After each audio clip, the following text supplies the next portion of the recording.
And Pakistan has been so unfortunate, a country which came to birth as a result of a popular democratic movement led by the Khalid Hasan, somehow fell victim to one arbitrary ruler after another.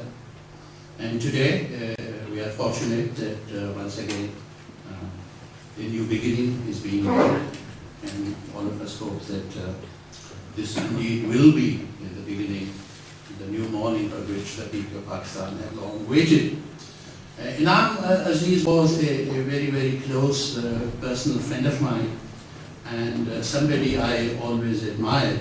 The profession of journalism is a high-risk profession in Pakistan. Inam Aziz's entire life is a struggle. He fought for what he believed was right. He was never afraid. He never looked for riches. He chose a career which promises you nothing but suffering, sacrifice, but at the end of the day, a great satisfaction, because you have done something which has a lot of meaning. You have done something which really matters in the end, because even today when you mention Inam Aziz's name, it's a name which is mentioned with a great deal of respect. Although in material terms, Inam suffered so much, but he was a satisfied man. And I can assure you that in those dark days of Genral Zia's time, those were very, very dark days for Pakistan, there was only one voice of dissent anywhere in the world.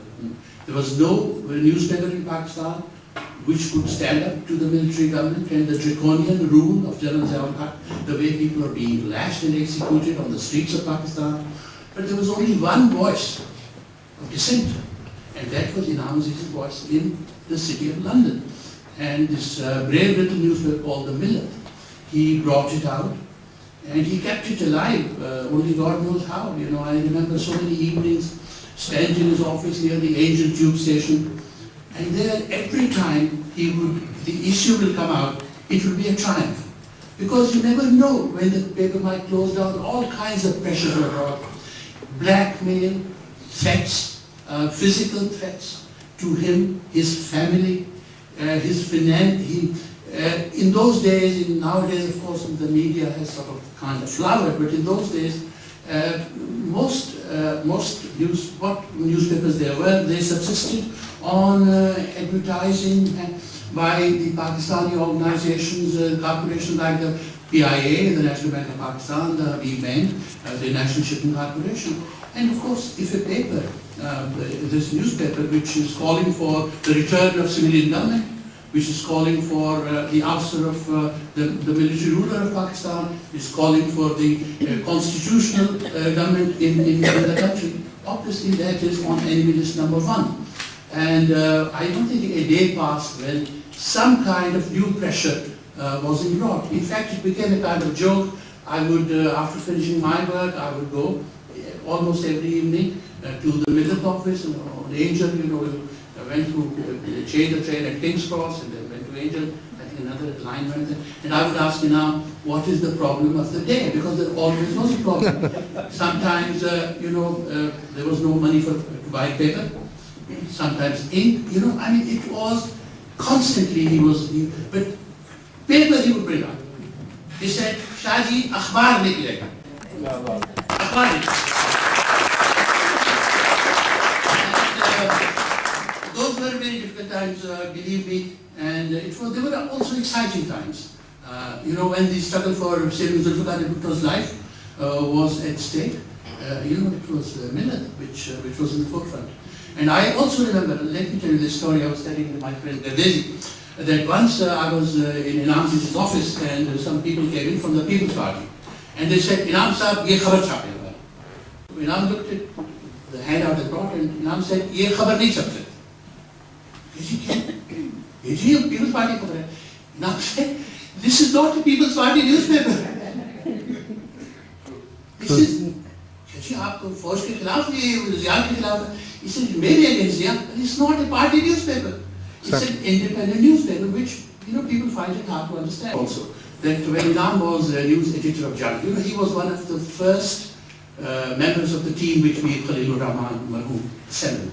Inam was one of the stars, and he rose to become news editor of Jang Karachi. And we are gathered here to pay Inam Aziz, our dear friend and colleague, tribute, and one of the great journalists of Pakistan. He began his journalism at the age of, he was a teenager when he came from Delhi, and that's a tragic account of his journey from Delhi to Lahore, and he joined a newspaper. And those are the early days of journalism in Pakistan, Ahsan and Shahbaz, and therefore he is one of the pioneers of Urdu journalism in Pakistan. And nobody wrote a better headline, nobody had more news sense than Inam Aziz. He would take just one look at something. And he was also,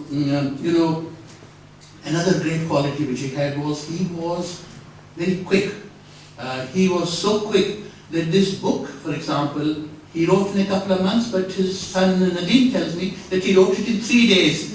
And I can believe it, He was like a jinn, I mean, he was so fast.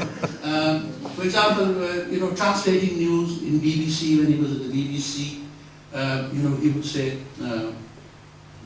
the script, English script, from the Central News Unit, and by the time the man who has brought it in, he's leaving the room, Inam has translated most of it. He was very quick. And that's a great quality in a journalist. And he also, choosing a headline, you have to get at the heart of the story and then choose a headline. And Inam Aziz was a past master at that. That's why it was called Surkhiyo Ka Badshah Inam Aziz, the master of headlines. And I would urge you to please read this book, and you will really read about a great man and his struggle and his sacrifices and his faith in Pakistan.